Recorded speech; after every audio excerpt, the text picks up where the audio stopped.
ॐ भूर्भुवः स्वः तत्सवितुर्वरेण्यं भर्गो देवस्य धीमहि धियो यो नः प्रचोदयात्।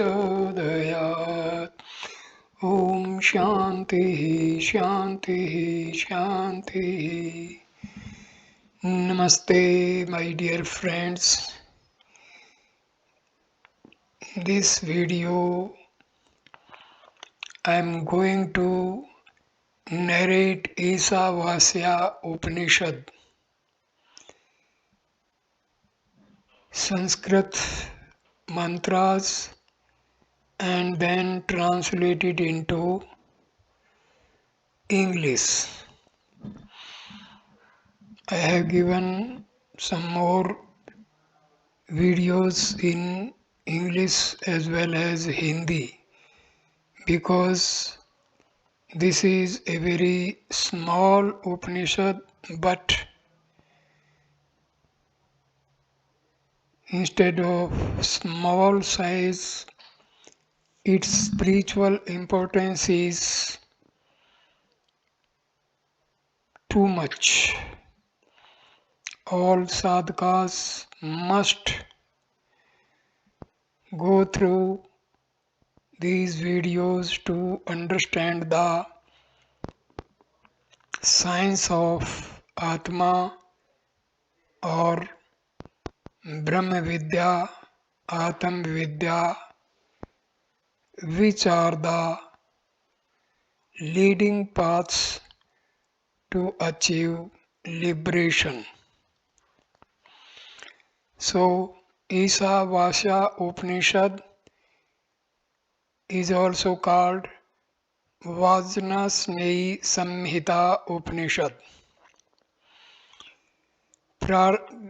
This is the prayer mantra. Om Puranmadah Purnamidam Puranat Purnamadachyate Purnasya Purnamadaya Purnaveva Sangyate. Om Shanti. Om peace, peace, peace. That is whole. This is whole. From the whole becomes manifest. From the whole, when the whole is negated, what remains is again the whole. This peace invocation reads as though a pleasant contradiction in terms. On a very superficial reading, one is apt to consider only its word meaning, and then each sentence should certainly confuse and confound any modern student who dives into it, especially through its literal translations available for him in English or in any vernacular. This is a philosophical truth declaration, and as such, unless we know something of the Vedantic conclusions or the theme of the transcendental infinite and its relationship with the finite, this stanza should necessarily confuse any reader. According to the Vedantin, the self alone is the truth, one without a second, all pervading and eternal. It is about this infinite truth that the Upnishad is to deliberate upon and indicate through its explanations. The great seers of old who had experienced this great truth, which is the life spark in us, have declared unanimously that the finite plurality constituting the world of phenomena is a superimposition upon the truth, and that they have intrinsically no reality of their own.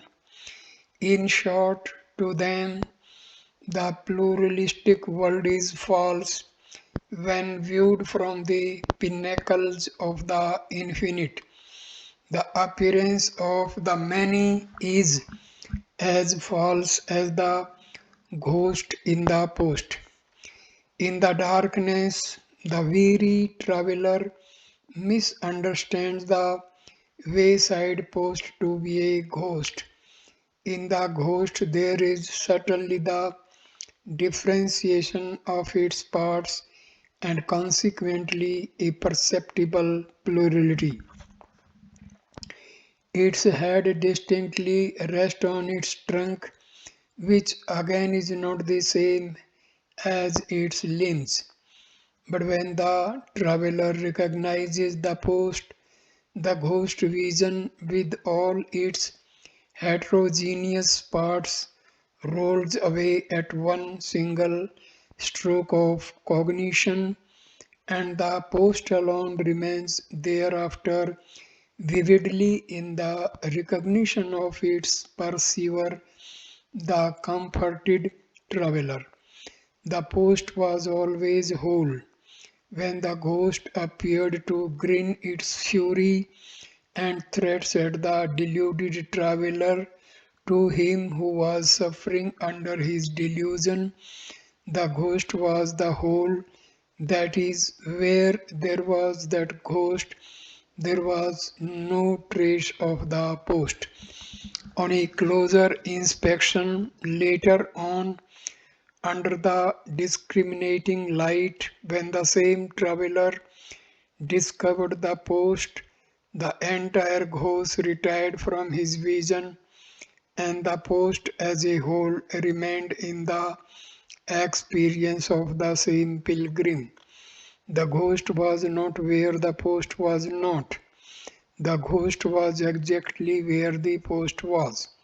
In short, the ghost rose from the post, remained in the post, borrowing its reality from the post, and it merged back in the end into the post.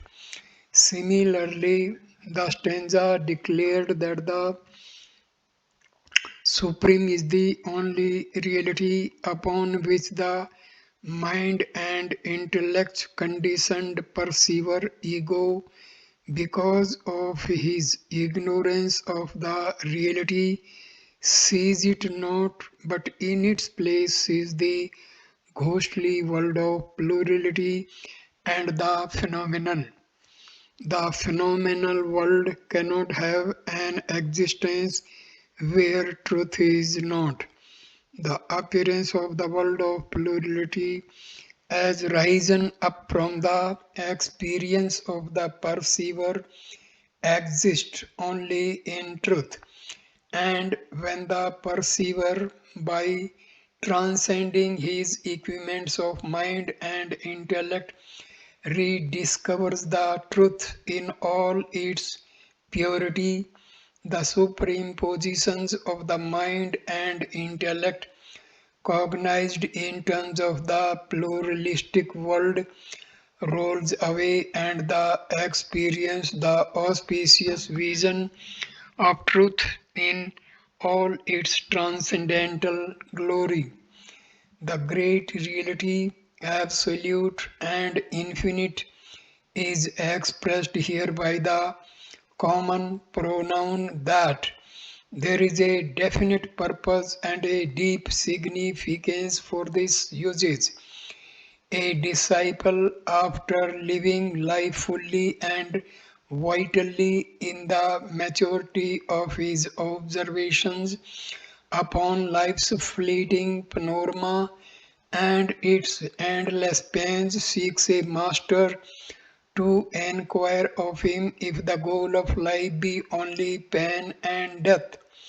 He asks the master if there is not a greater goal to be achieved in life than this meaningless hiking through pain to the abyss of death. As far as that young seeker's intellect is concerned, it could never independently rip upon the rag of matter and peep at the truth if any within. Now the master explains, and his explanation should necessarily be indicative about the great goal of life, the secret of nature's activities.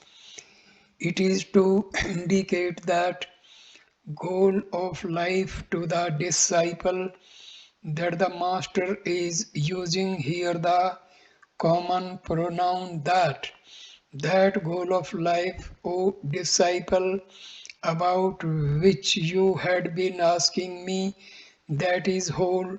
All Upanishads are attempts at indicating that infinite eternal goal through the finite language.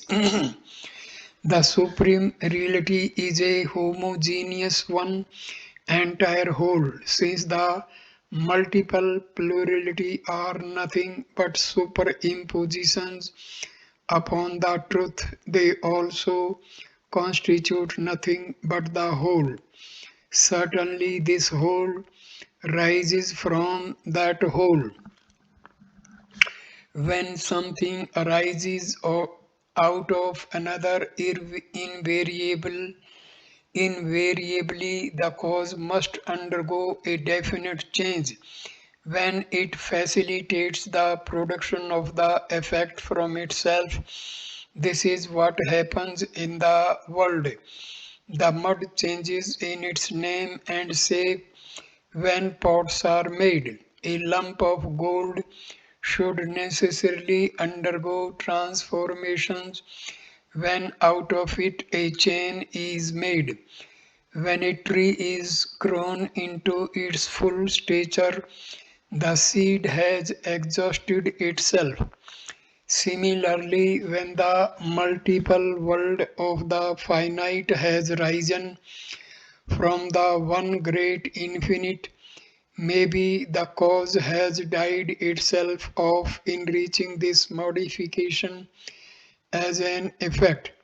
This great doubt is being negated by the seer of the Upanishad when he asserts that when this whole is taken out of that whole, the whole remains. This is certainly against the ordinary observations in life.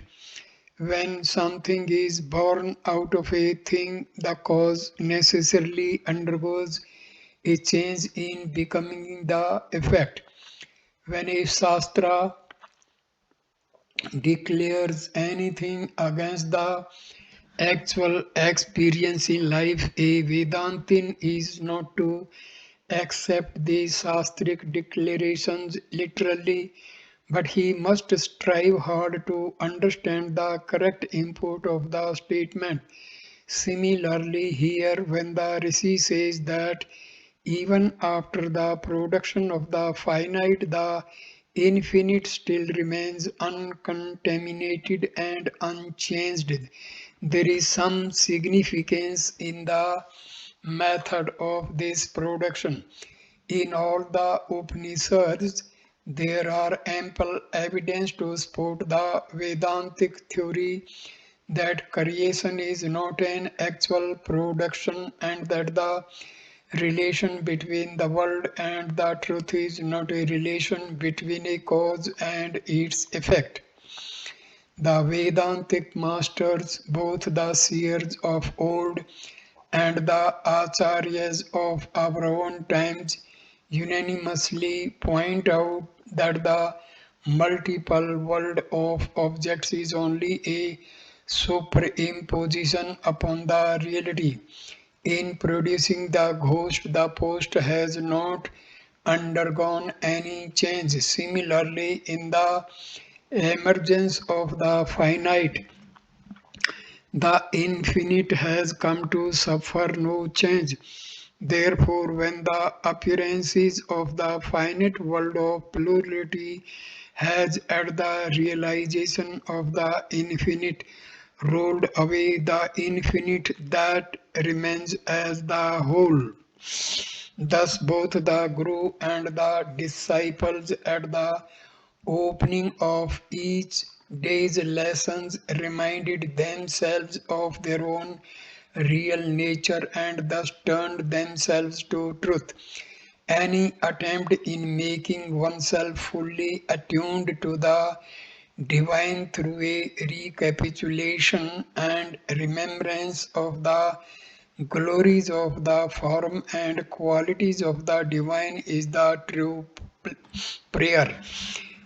In this praying together, they invoked between them the greatest blessings of the eternal truth and thus humbly submitted to its grace to shower upon them safety from adverse circumstances and inward mental disturbances.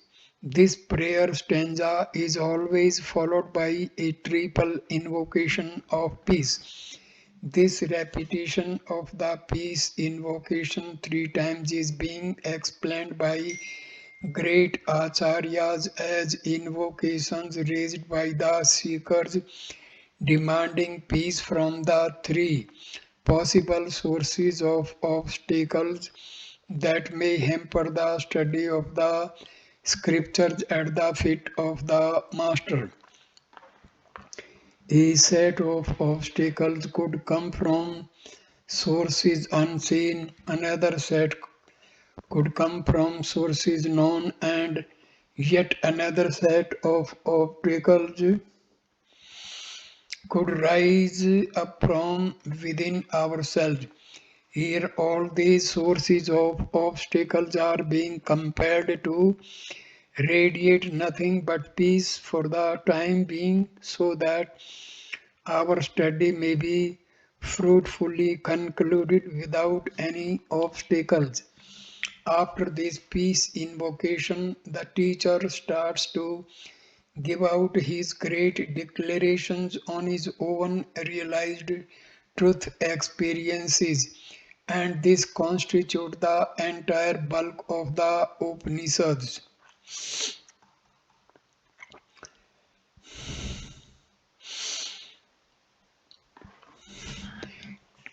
Om Isavasya Idam Sarvam Yat यत्किंचन जगत्याम जगत तेन तक्तेन भुज्जिथा मा गृधः कस्य शिवध्वनम ओम ईशवासम इदम सर्वम यत् किंचा जगत्यम जगत तेना तक्तेन भुजित्था मा गृधः कस्य with धमन. All this whatsoever moves in this universe, including the universe itself moving, is enveloped or pervaded or enveloped or clothed by the Lord. That renounced thou shouldst enjoy, covet not anybody's wealth. The seers of the supreme experience, living the transcendental truth, has opened this Upanishad with this daring statement of the sublimest truth. Vasham is a pregnant word in Sanskrit with unlimited suggestiveness and innumerable meanings. The root vas means clothing, covering, inhabiting, enveloping, or pervading, and here in the context all these meanings are applicable. The great Rishi exclaims that all this idam sarvam that we are perceiving through our sense organs or by the intervention of our mind and intellect, all this is indwelt by the Spirit, which is the Lord of the world of perception. Spirit muffled in matter is the living being. In every entity in the world of objects, the Spirit indwells. permeating everywhere in its homogeneous all-pervasiveness. Matter is but an equipment through which truth expresses itself in its dynamic form. Life as known to all of us, but in fact beneath it all, pervading everywhere, is the very kernel of life, the spirit of the self, which is the Lord of these matter habitations. The Lord is thus omnipresent and acts as the governor, ruler, monitor, the governor of all environments, the ruler over all sense activities, and the monitor in all mental and intellectual functions. And yet we are not conscious of this Lord. This is a great tragedy, and this is to be ended. Allow not this darkness of ignorance to shroud the light of truth. Bring out the Lord to envelop the phenomenal world, and thus in His infinite light let the experience of multiplicity be to the enlightened seeker a vision clothed in celestial light divine. Seems to be the silent import here. In short, lift the veil of matter, clothe matter with the light of the Supreme Lord, and the false hallucination. Experience the God vision. These are all implied in the teacher's exalted outburst of confident wisdom. When properly analyzed and logically re-evaluated, each one of us can end all our misapprehensions, and the spirit shall emerge out of all our mental projections and the consequent inner confusions. It is very well known to us that the body, mind, and intellect envelopments cannot and will not function of their own, they being mere inert matter, unless they are vitalized by the life force. The spirit is therefore called as the Lord of matter in the whole presence. The inert aspect in us gains as it were a semblance of life, and yet in our preoccupation with the object of experience we are blind to the existence of and the perfections in the subject, the great Lord. All this should be covered, clothed by the Lord Isha. The world of matter acts as the veil, covering from our vision the divinity within, and therefore we are unable to perceive the divine presence everywhere around us in the without. The light of consciousness illumines all our perceptions, feelings, and thoughts. It illumines our sense organs, mind, and intellect. It pervades all and nothing pervades it. And yet the paradox is that the world of plurality covers so successfully the vision of truth in whose light alone the plurality can be experienced. In the Upanishads, there are two approaches to truth, one through the external world of objects and the other through a subjective inquiry into this assemblage, which the seeker by error and habit has come to call as himself. This Upanishad, in its very first mantra, starts by a declaration that the seeker's own multiple personality is presided over by the Isha, the Lord.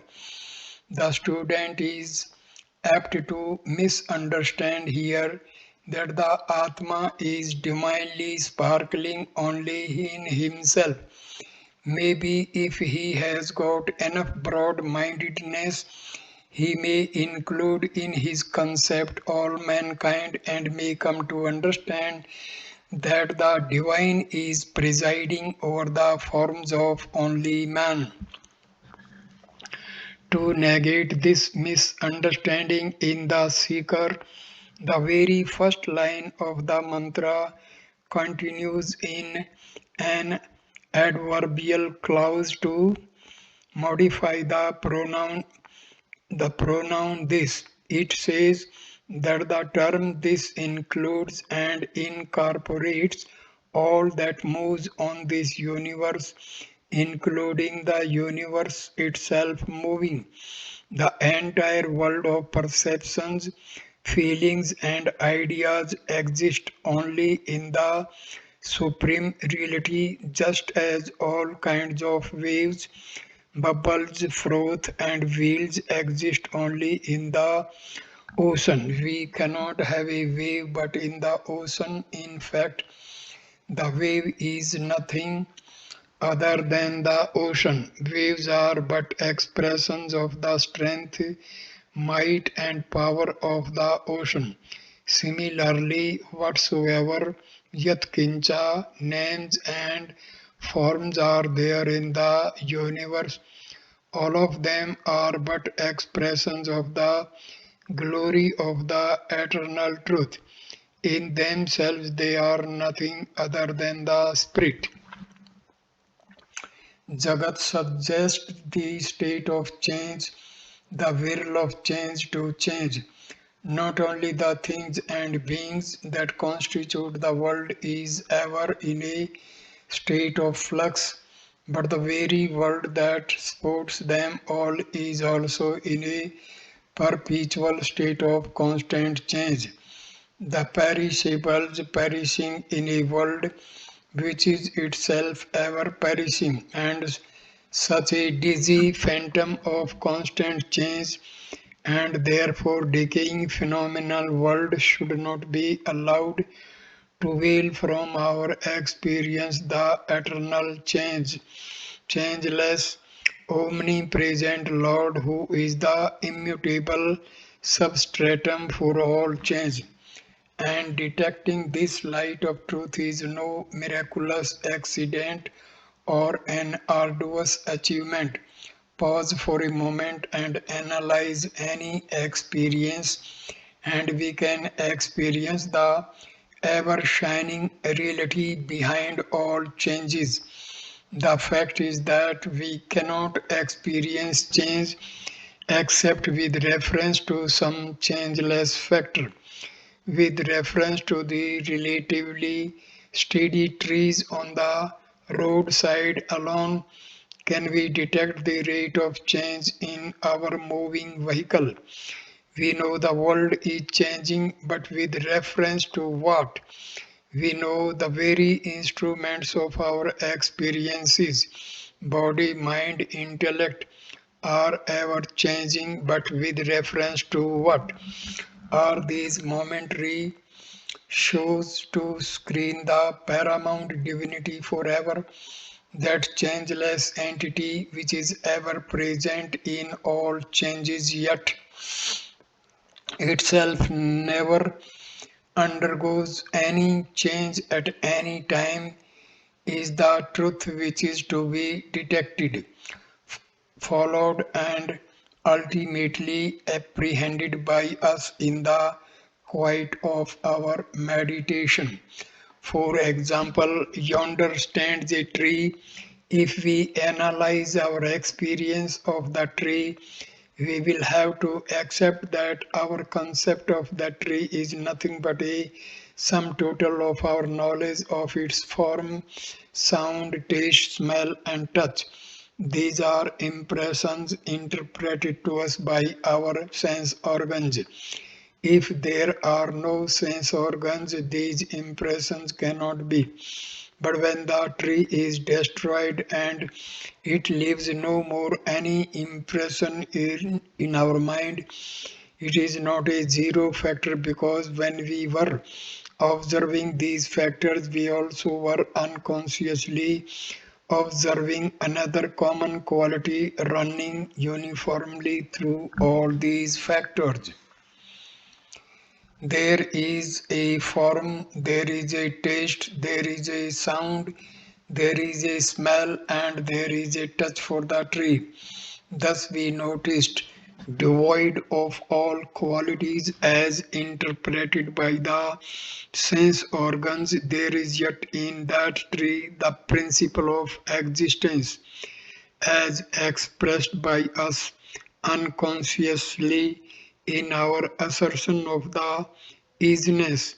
This factor, the divine principle of existence, but for which none of these impressions were possible, is generally not noticed because of the perceiver's preoccupation with his perceptions. Beneath the perceptions, as it were, dwells this mighty spirit of perfection as a subtle divine power, all pervading and eternal. The Upanishad starts with this stanza wherein the Rishi advises that we must come to experience this spirit through a process of renunciation of our preoccupations with our perceptions. Perceptions change, but the truth behind them is changeless. Perceptions perish, but the truth is imperishable. The perceptions are pluralistic, whereas the truth is non dual. To identify ourselves with this all pervading truth is to realize the self within, to see it in and through the disturbing trellis of the phenomenal world is to realize the truth in the outer world of plurality. How this is harmoniously done is the very theme of the entire Isavasya Upanishad. We will see it as we proceed further. When we are told of a paramount power presiding over the world of matter, the teacher advocates that we must come to experience this great joyous perfection through the renunciation of our false values and attachments which we have cultivated in ourselves in the jungles of our own perceptions. The ghost vision frightens the deluded one, and his mind gets into a serious state of perplexity and confusion. The only way to pacify him and bring peace and tranquility to his mind is to help him to discover the post. Now, to my friend who is agitated by the vision of the ghost, I and his companions who are seeing the post can only advise him. Dear friend, renounce the form and qualities of the ghost and enjoy. Beneath the ghost is the post. So long as we are entirely engaged in the vision of the ghost in our mental preoccupations, we have neither the tranquility nor the intellectual composure to see the post. Having seen the post, the ghost can never be. The sight of the post is itself the discovery of peace within. For the present, mental agitations are all caused by the error in perception and the consequent fear. The great master of the Upanishad in this very opening mantra advises his students to renounce the false and thus come to enjoy the real. That renounced tena Tyaktena. This is the effective part, the technique to experience the Lord that envelops all this. Isa Vasham Idam Sarvam. Identified with the beauty of his sculpture, many a time we fail to notice the material which it is made. Very rarely are you recognizing the paper on which these words are printed. You are seeing the ideas through the word meaning and not the color of the white paper. And yet, you know that these printed words are impossible to be read if the paper were black in color. To see the color of the paper is to ignore the words.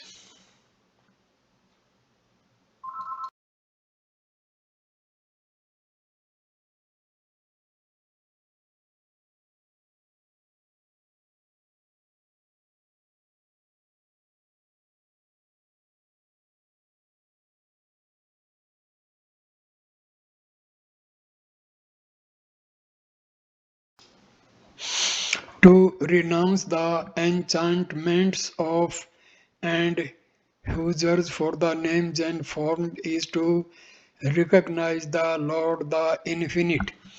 We are indebted to Sri Madhvacharya for a beautiful new meaning to this portion of the mantra. Tena means also by him, who has been indicated already as Isa the Lord in the first line. Tena therefore is by him the Isa. Taktena means renounced, gifted away. So Tena Taktena meaning that which is left to us by him, you enjoy. Bhum Jitaha, offer unto the Lord, and then as his Parshada, what you get, enjoy it. Where is the wealth? Kasya with dhanam, all wealth belongs to him alone.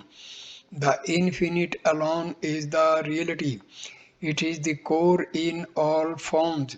It pervades everything within and it envelops everything.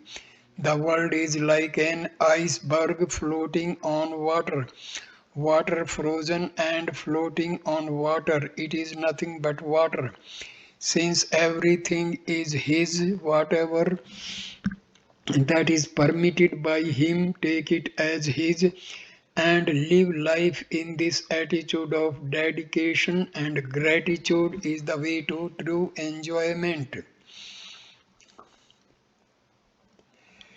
Tena also can mean therefore. The entire world of multiplicity is Vashyam by the Lord. He is within and without. Therefore, through detachment from all plurality, come to experience the Supreme.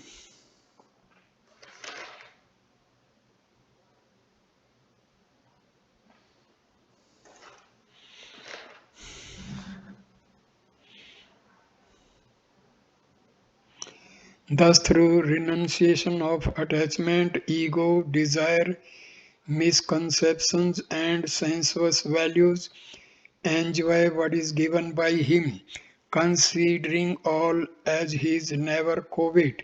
Ma gridha, others' wealth to covet is to desire to possess more and more, to hoard, to collect and aggrandize. Enjoy, bhunjita. The root bhuj means to enjoy and also to save. Sri Sankara Bhagavatha Pada takes this later meaning and interprets it to mean saving one's self. According to Sri Sankara, therefore, the meaning would be that the way to protect one's self and enjoy its glory lies in the renunciation of attachments for the not self anatma. The seer of the Upanishad, however, by avoiding the mention of the objects to be enjoyed, probably means both at a lower level enjoy what is given by him without covetousness, attachment, etc. And at the greater heights, the student in meditation is told to renounce the perceptions, feelings, and thoughts which are other than Atma, Anatma, and seek the eternal, imperishable self, having experienced which come to enjoy the glories of Kaivalya, the Godhead. In short, it all adds up to this: renouncing the fleeting world and its equally fleeting objects. In the Lord is all this experience. Come to enjoy the self. Saving the self is to enjoy the self. By enjoying it, one saves it. By not enjoying it, one kills it. The Puranic ideal of charity, Dan, also can be read into this phrase, Tyaktena bhunjitaha. Giving is the true enjoyment of wealth.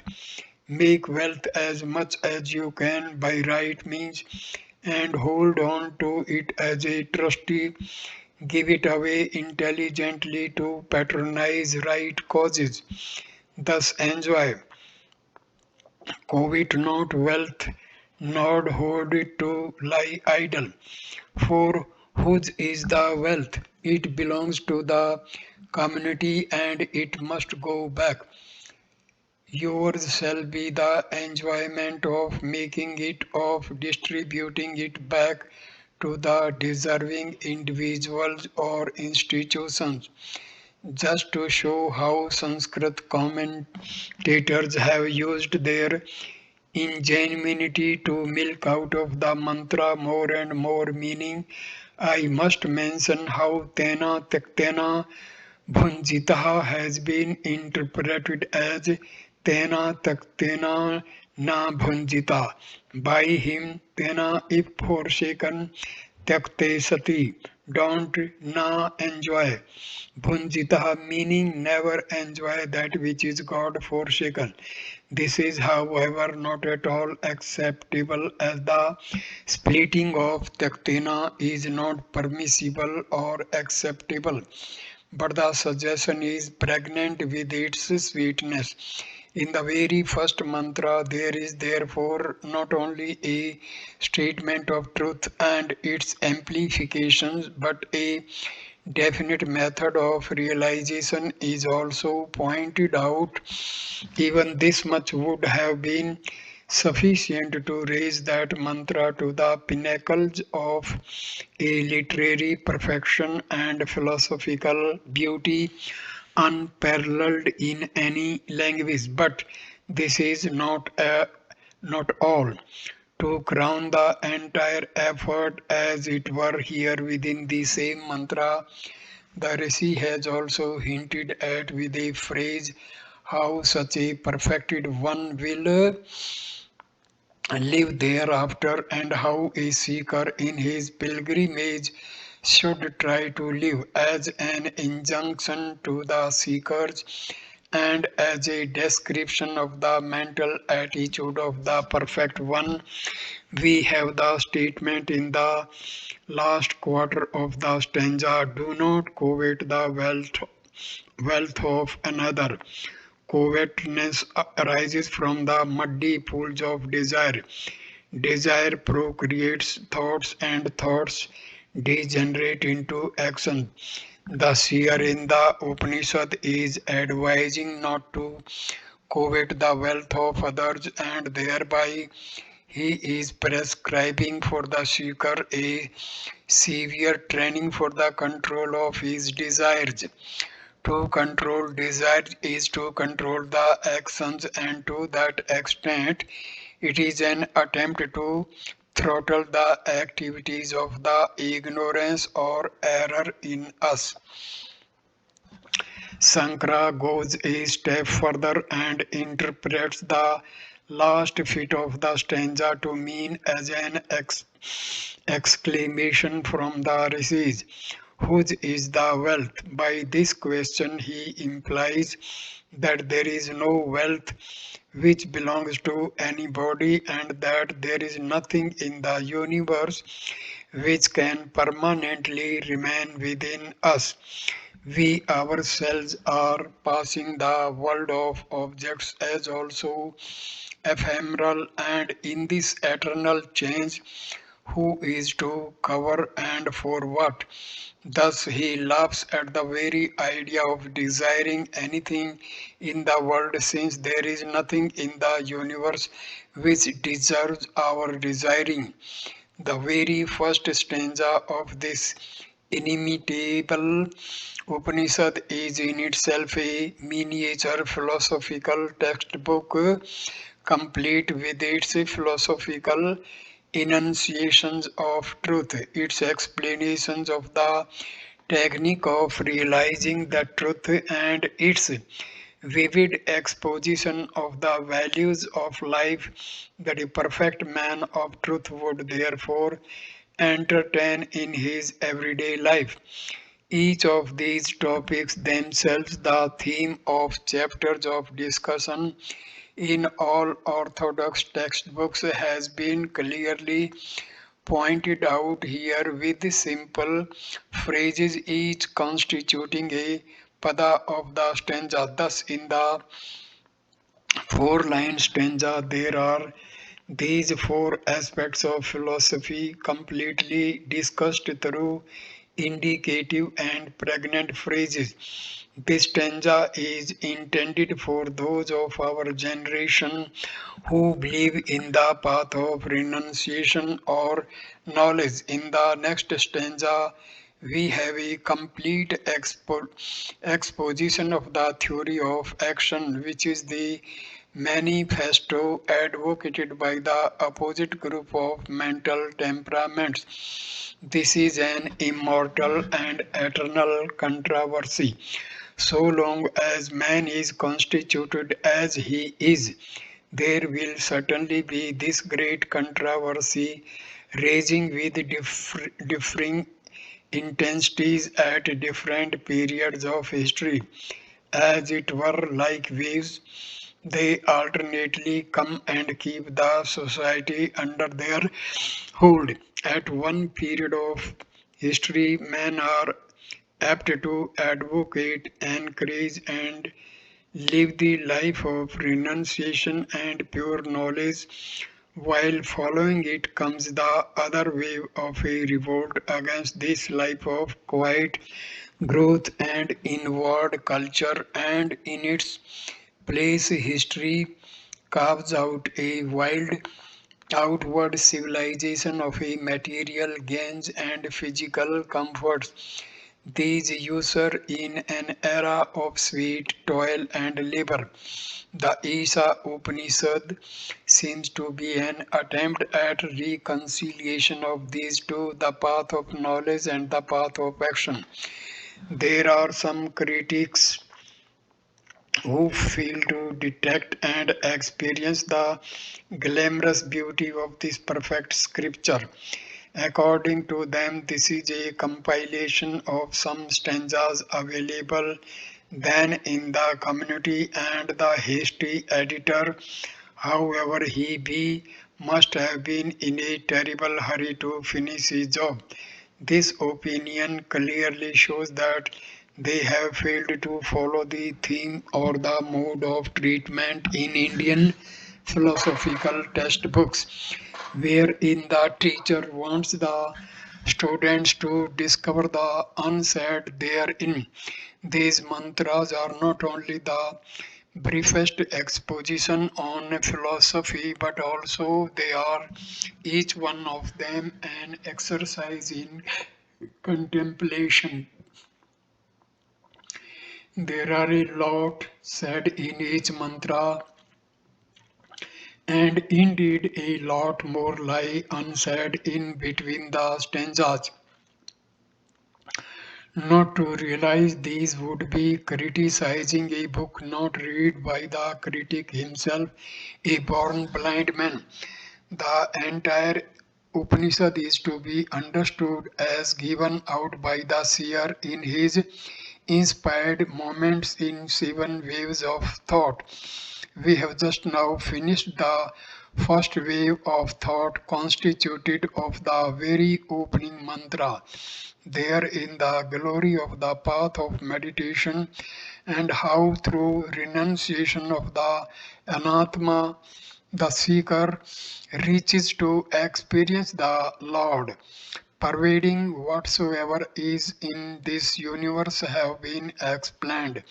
Now, supposing this path of contemplation is too hard for a certain type of seekers, then what are they to do? The path for them is the way of action, which is being explained in the following mantra. Mantra number 2. कुर्वन्निः वे कर्माणि जिजीविषेच्छथम् समाम एवं तवयि नाने थे तो अस्ति ने करम लिप्यते नरे. Performing verily work in this world, one should desire to live a full 100 years. This alone is right, for there is no other right path. Action never clings to a man of this temperament. In the earlier stanza, the goal that was pointed out was certainly the eternal and the absolute, the goal for everyone. In order to make a direct and straight route to the great goal, the pilgrim needs a lot of mental and intellectual caliber, must be light in kit, and must be wiry and strong in his inner limbs.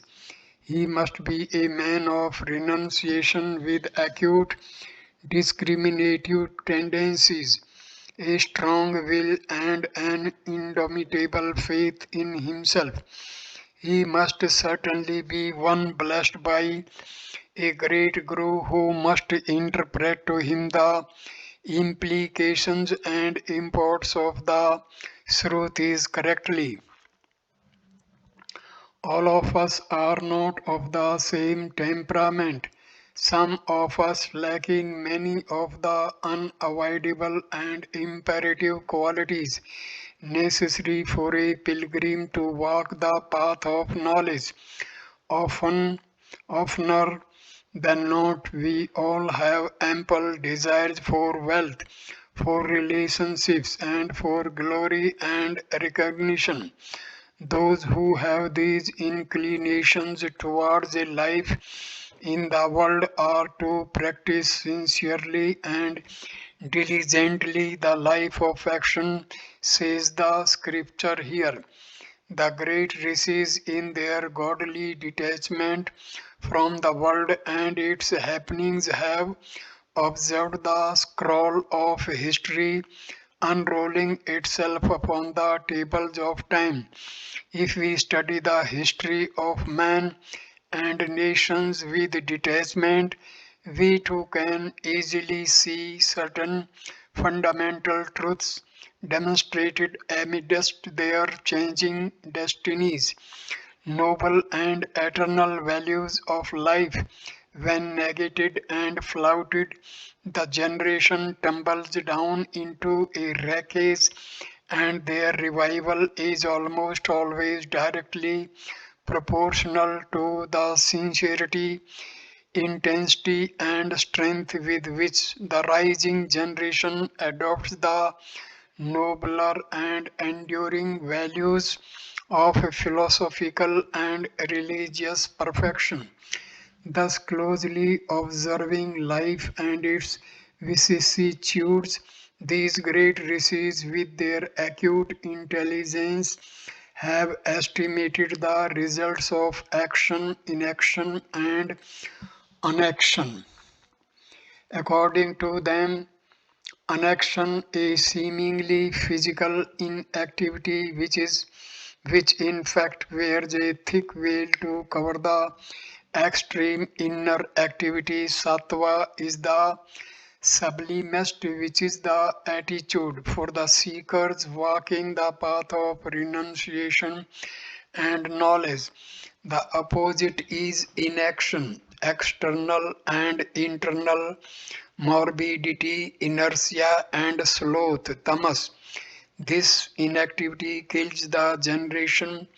Action is the dynamic and conscious work either to fulfill a given and known desire or to enjoy the very activity itself as its own goal. Rajas. The masters of the scriptures declare that if any given individual generation of a given period of history has not the required tendency of inaction to pursue the path of knowledge as described in the previous stanza, they should immediately take to a dynamic and conscious program of activity and should steadily walk the path of action. Here, the second stanza is dedicated to extol the path of karma. In the previous stanza, the way of renunciation was perhaps too much emphasized. The student wants to know if we are to renounce everything, including the desire to live a long life of a useful pursuit, or is it that we must renounce everything of the world and must totally discharge wealth? Tyaga can thus be either of the world of objects or of the motive of selfish aggrandizement and satisfaction or of both. Thus, an explanation is urgent and imperative. Therefore, the teacher elucidates his own ideal in this mantra. In case you are not able to live the life of God vision achieved through renunciation, then do certainly desire to live a full 100 years of productive, selfless work. The Master says, performing verily work alone in this world should one wish to live 100 years. In the earlier stanza, we were told that the path of dhyana can be pursued efficiently only by those who have no more desires for wealth, progeny, or glory. But the Rishi at once realized that all the members of a generation cannot and will not maintain this ideal attitude of discrimination and detachment. The majority should necessarily be a type of people who will have intense and strong desires, and consequently they will not have the necessary mental and the intellectual poise for an easy and graceful flight to the beyond. To them, the eternal preacher prescribes an efficient code of activity. The expression performing verily work alone is indeed very powerful. It amounts to saying that having been born as a man, there is no other go but to work. Alone, Eva, the term adds power and strength in its usage. It must be read along with all the words in the first line of the mantra. By doing verily, Kurvan Eva, work verily, Karmani Eva, strongly desire to live verily, Jigi Visad Eva, a full 100 years verily, Satam Samaha Eva. The force of the different statements have supremely enhanced by this reinforcement. Such uses are common in Sanskrit. Thus the Upanishads have glorified sweat and toil to the highest pinnacles of recognition as service. The dignity of labor consists in service is a fact nowhere else so openly declared and so religiously glorified as in the Hindu scriptures. Dedicated and noble work alone can polish the animal man to a state of true culture and right discipline. To those who know what it is, work is not a slavery or a drudgery, but it is the chutney to life. But when a dissipated and demoralized generation have in their misconstrued enthusiasm fallen off their track into a disastrous wreckage, they tumbled down into the pits of more wages and less hours. To them, even no work and all money would still be only a state of terrible and agonizing discontentment. Man is not born to revel in idleness. Nature will whip the tamasic onto the road of right or wrong activity, rajas, and therefore evolve him steadily to sattva, a state of joy with activity in inactivity, which we earlier mentioned as unactivity. As usual, I have gone off the drive, but in the context of the present day, I shall not regret it.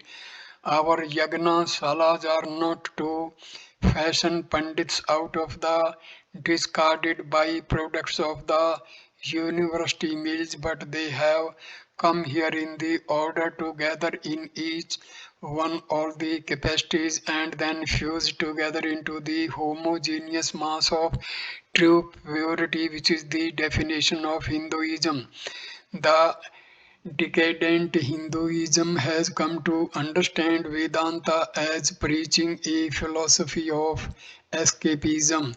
This is our blind belief, supported perhaps by what we have heard from illiterate pundits of the day. Parrot like repetition of mythological stories is being glorified in these days to be the hallmark of wisdom, learning, and erudition.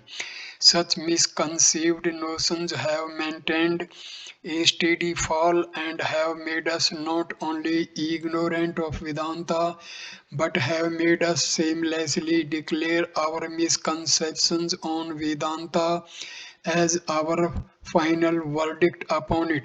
Here is a stanza from the very textbook of Vedanta in the very first Upanishad, and in the second stanza of it, which declares that he who cannot afford to live the noblest life of renunciation and self restraint must unavoidably live the life of intense activity, striving his best to fulfill all his desires through sweat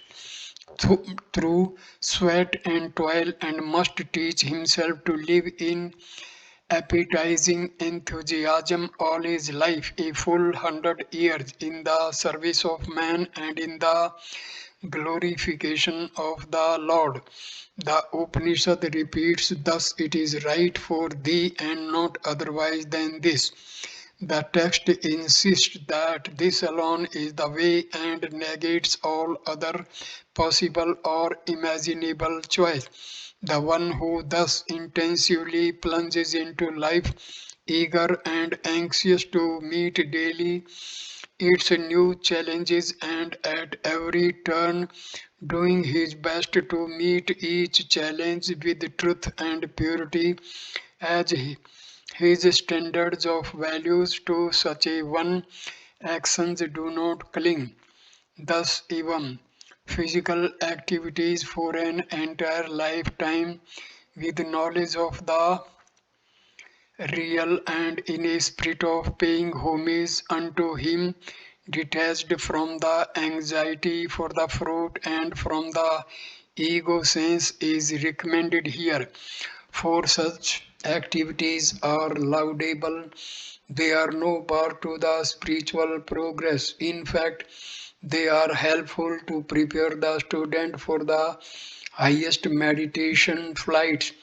The term evam, meaning in this manner, can be referring to what has been already indicated in the previous stanza, or many refer to the pattern of work as expounded in the following mantras of this Upanishad. In either way, it amounts to saying that even a man of perfection who through renunciation has come to experience the world clothed in Isha, must also work to the seekers. Dedicated work is a sadhana for their inner purification of vasanas. Though the goal is Godhead experienced in perfect unactivity realized through the path of renunciation, the stages of progress for the animal man to the state of God man are through an intermediate through an intermediary injunction called the man.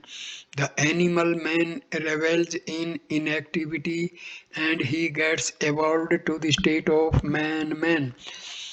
First, through a desire motivated program of intense activity, sakama karma, then through a subtler life of activity which is pursued without motive or desire, niskama karma. Selfish work fulfills itself into selfless work, and selfless work accomplishes its goal in purifying the mind and intellect of the individual, who therefore gains an initiation into the path of mediation. In the old scriptural context, the word karma has been used only to denote the ritualistic actions which later on in the mythological days came to be interpreted as the asrama dharma. In the context of the present day, we have yet to reorientate and revitalize our Upanishadic text by understanding the word karma to mean and to include all our day to day activities, our social, economic, political, and domestic duties. These activities, when pursued in an attitude of detachment by individuals, they can never come under the reactions of these actions. But when these duties are performed with expectations of definite results, their actions in the form of reactions calling to the man. The individual should therefore, if intelligent, function purely in a spirit of work for work's sake. Srimad Bhagavad Gita seems to have sprung directly from the spirit of this Upanishad. Lord has used the sentiments of this scripture so liberally but freely in the Gita that the song of the Lord looks almost an original and independent work. But a close student cannot be deceived. When Krishna exhorts Arjuna in all of them, there is indeed a flavor of the Isavasya mantra now under discussion here. There are 18 mantras here and we find 18 chapters in the Gita. Earlier in the classic, we read that Nara and Narayana did tapas in Badrinath and they became Arjuna and Krishna of the Gita. Even taking the obvious meaning, we have in Gita a dialogue between Krishna Narayana and Arjuna Nara, between God Narayana and man Nara. In this Upanishad, also the disciple seems to be Nara, na lipyate narare. Total surrender unto Narayana and to work in a spirit of selfless service is the burning theme of both this Upanishad and the discourse in the Gita. And why not? Has not Krishna the right to do so? Yajna Valkya, the compiler of the Shukla Yajurveda Samhita, is the seer of this Upanishad, which is the 40th chapter of the Samhita. And Lord Sun was the teacher of the Yagan Valkya, but Krishna was the very teacher of the Lord Sun, because in the Gita we read that Krishna taught this knowledge to Vivaswan, the sun god. Thus, the Guru of Yajnavalkya was a disciple Lord Krishna.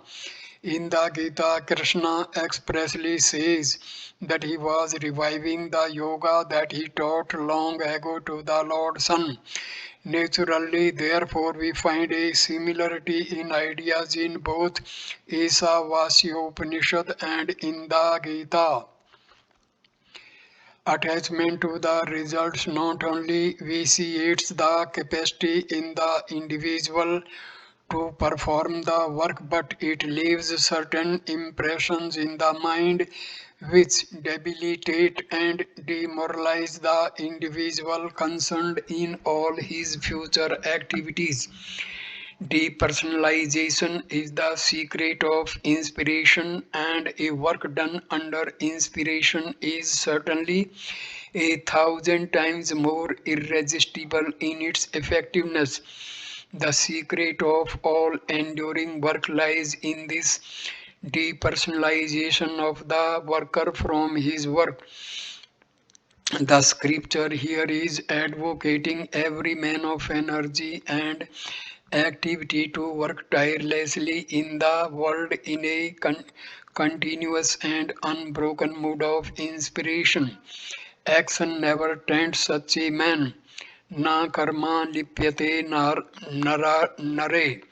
Lord Krishna also says in the Gita that work can never contaminate him as he works with detachment and total selflessness. This may be true in a godly perfect one like Lord Krishna.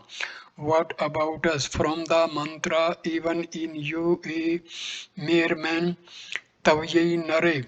Even though at this moment we are not perfect, even in us to the extent we can bring the spirit of detachment and the joy of dedication into our work.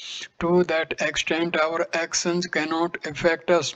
Such actions contribute a purgation of the existing vasanas and purifies the instruments of meditation in the seeker.